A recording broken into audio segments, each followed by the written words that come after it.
Listen, Panasonic, I would have loved you guys to allow your user to record RAW on SSD through the USB Type-C, not HDMI, because most people are not going to be happy spending an extra 1,000 buying external recorder plus their SSD, because this doesn't make sense since you can actually buy the Pocket 4K and T5 for the same price. Another thing that I do not understand is how the GH6 and the Sony a7 IV are roughly the same price, which make me think the Panasonic Lumix GH6 is out. And boys, we need to talk about this camera, because when it comes to buying a new camera, it's always important to buy that one camera that meets your needs. Because listen, the perfect camera does not exist, but there will always be that one camera that fits into your workflow. And in this case, for me, the Panasonic GH6 is not for me, and I'm going to tell you everything. And listen, I'm not even excited, but it has one thing that I want to see in almost every cinema camera or every upcoming camera that we need to talk about right at the end of this video. And I remember when the GH4 was announced, man, everyone was hyped about that camera because it has so many interesting features that was introduced and was quite unique, because we could not get them elsewhere in other cameras at the time.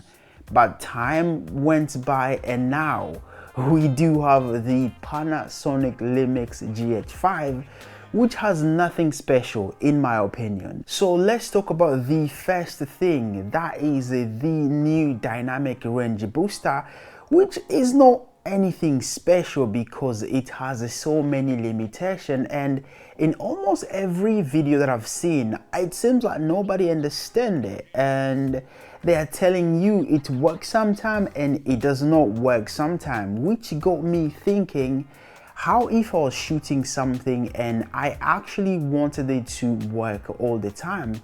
I also don't like having performance limitation when it comes to dynamic range, because to me, as I've always said, dynamic range is way more important than resolution. What makes me not like the dynamic range booster is the fact that you are getting 2000 as the best ISO in creative mode. And that kind of reminded me of my old Sony FS700R, where the camera best ISO was a 2000 when shooting S-Log. And man, I cannot tell you the struggle of shooting with ND indoors, outdoor, everywhere. I used to use ND because most of the time I actually shoot S-Log. So prepare to work around that when you get this camera. On my recent project, we did a shoot when we used the GH5 as a B camera, and man, the noise in the shadow was very noticeable, and it had this pinkish skin tone, which I actually saw in a couple of videos that I've seen today about the GH6. Is this a GH5 issue or a Panasonic sensors issue? I don't know. Maybe this could be the problem with the GH5, but if you're a GH5 user, comment below and tell me. I was also experiencing less details in my video, and the footage kind of gave me this video look rather than having a filmic or cinematic look that the Pocket 4K had to offer. Since then, I decided to pause the Panasonic camera lineup until when they drop something new. Also, I don't know if this is me, but I haven't actually seen a single video about the GH6 that give me that wow factor that kind of make me want to buy the camera. But guys, if you've seen any, please drop the video below and I would love to watch it. But I must say that I'm happy that this camera now comes with Vlog and you don't have to pay for it. This Vlog situation used to frustrate me because the C-Log is free, S-Log is free, Red Log film is free, Z-Log is free. I don't know if that's a thing, but we have to pay for Panasonic Vlog, and you are wondering why your user are moving to Blackmagic, Sony and Canon. Listen, make it free from now on in all the upcoming cameras, and people will be happy. Also, another thing about the Panasonic GH6 and its Vlog is that in creative mode you are only getting 2000 and 12,800 ISO as a limit for video, which got me thinking, like, you know what that means for low light, right?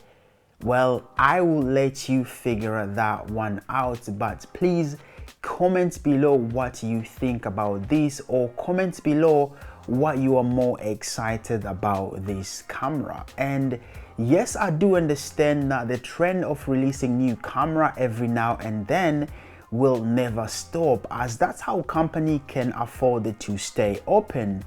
Because if we all had the perfect camera, we would not be buying a new one. So they have to figure out how to make the camera with few things that you like and then save other things that you like for later on. And I know a few Panasonic users, and something that I've noticed is that when Panasonic nail autofocus, it will be a scary day for other camera companies. Or we should rephrase that: when Panasonic learn to listen to its user and do what they want, it will be a scary day for other company, because people actually like using their cameras, and most people were expecting to see face detection autofocus, but Panasonic being Panasonic, they went with what works best for them as a company, and I guess this time they did not listen to their user, which make me think that they might release the GH6S with everything that is missing in the GH6,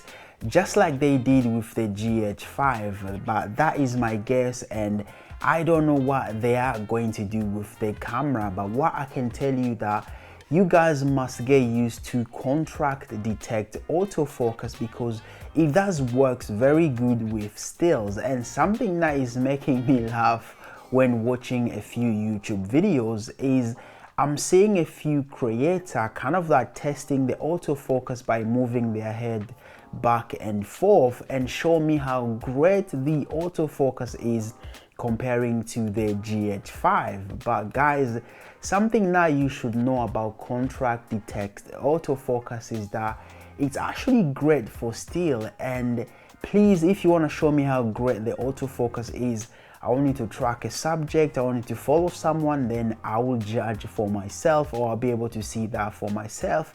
Only because contrast detect autofocus work by tweaking the lens focusing distance to judge where the point of maximum contact is, and that is very ideal for still subject. But then again, let's see when the actual consumer will start testing this camera, because they'll be able to tell you everything as it is without offending manufacturer. Because I feel like some YouTuber, they get this embargo where they can't tell you everything, and everyone will be scared of losing their paycheck. Also, I'm waiting for Philip Bloom to kind of review this camera, and then I will know everything about it. Because listen, Philip Bloom is the OG of YouTube, and I respect that man. I put respect on Philip Bloom's name. I'm actually thinking to rent the GH6 and put it side to side with the Pocket 4K and compare the image quality and everything. And if anyone has access to that camera, please let me know, because I would love to test it here on this channel. So watch out for that video. Now let's talk about ProRes for a minute. This is a great thing to be in the GH6, but I believe it's too late, because if they managed to put this in a GH5 back in the days, this would have made this camera way popular than it is today. But 5 years later, Panasonic is giving us something that we expected to see when we was excited about it. Also, I must say that I was a bit excited to see ProRes RAW over HDMI, but this is not going to be enough to compete, especially when I can shoot Blackmagic RAW on CFast or SSD. Also guys, guess what's new? The GH6 just got SSD recording through USB Type-C, which is also great but super late. Listen Panasonic, I would have loved you guys to give your user the option to record RAW on SSD through the USB Type-C, no HDMI, because no one is happy spending an extra 1,000 to buy external recorder and their SSD. Plus, it doesn't make sense because why? Someone can just get the Blackmagic Pocket 4K and the Samsung T5 for the same price. And something that I've always tell filmmakers is that for you to be a very good filmmaker, you also have to be able to make great financial decisions. Also, ProRes RAW and DaVinci Resolve, I don't know their beef, but they do not get along, and that is another thing that you need to consider. So now let's move on to a few good things about this camera. And if you have watched my Blackmagic camera prediction, there is something that I said in that video that actually Panasonic implemented, meaning they have been thinking about it for a long time, and it's now in the GH6, which is Uppbeat. This is great for social media and content creator because you can shoot and have your video in multi-format for Instagram story, YouTube short, TikTok, or any other platform of your choice without losing the top or bottom of your video when reframing. This is something that I want to see in every camera, and I want Blackmagic and other camera to actually take note, because this is actually going to be very popular, and I'm seeing more brands spending way too much money advertising on those platforms. Also, filmmakers do not have to flip their camera upside down. So Panasonic, I'm going to give you credit for this because you have seen it and you've started something that other company will have to copy or will have to implement in their cameras. Also, the GH6 will be the best camera for any adventure, documentary, or any traveling filmmaker because of the IBIS, small lens, and a decent image quality. And another thing about the GH6 in my opinion is that I see more versatility with this camera,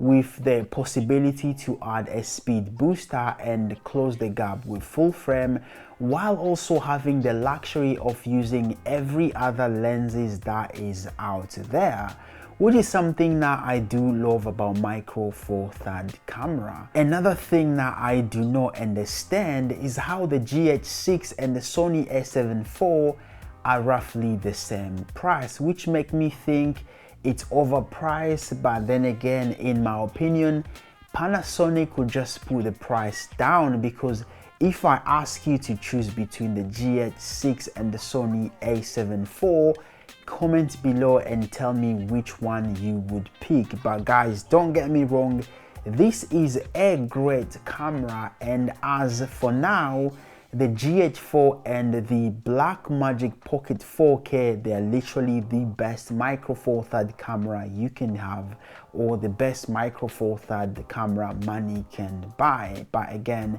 I'm curious to see what you guys think. So again, if you're new here, my name is Kashilembo, and on this channel we talk about filmmaking, gear review, DaVinci Resolve, and helping you to improve your visual storytelling. And if that is something that you're into, make sure you give this video a like, turn on that subscribe, and you're not going to be able to lose the bottom or what the is that? Also guys, guess what's new? The GH6, not 6. If you put your head here and trying to tell me, yeah, this is great, of course you're standing still or still. After watching a lot of videos, something that is making me laugh is that I'm actually seeing people using the face detection autofocus, but Panasonic being Panasonic. Also, another thing about the Panasonic GH6 and Vlog is that in creative, not creating. Thank you. And you guys need to get used to contract detect, not detect. Thank you. S-Log is free. Red log film is free. Thank you. I was also experiencing like kind of like a less detail in my compared to the Blackmagic Pocket 6K, no 6K, Pocket 4K. What's wrong with the Pocket? That took me back straight few years ago when I used to have the Sony FS